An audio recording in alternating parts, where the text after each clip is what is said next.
Hi guys! So for today's video ay magte-test ako ng pregnancy test.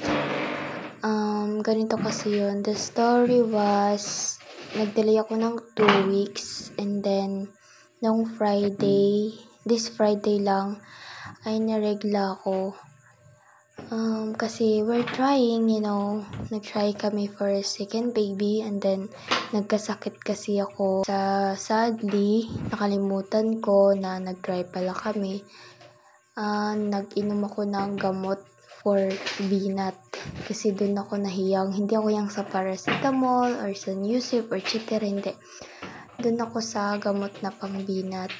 And then, kaya nga nung Friday, naregla ako, and then yung regla ko ay meron siyang buo-buo, red na may pagka-brown, merong ganun. And sure naman ako kasi for that 2 weeks na yun ay paldong-paldo talaga kami. And then yun, hindi ko matanggap na regla lang ba yun or miscarriage na ba, kasi nagsakit yung ulo ko, sakit yung balakang ko, tsaka yung puson ko. As in talaga, ang dami kong nararamdaman na sakit hanggang ngayon. And then nag-PT ako, negative naman siya. I'm not sure pa. And then tomorrow, Friday, this Friday din, magpa-check up na ako para sure kung miscarriage ba yung nangyari sa akin. Kasi madaming naibuga.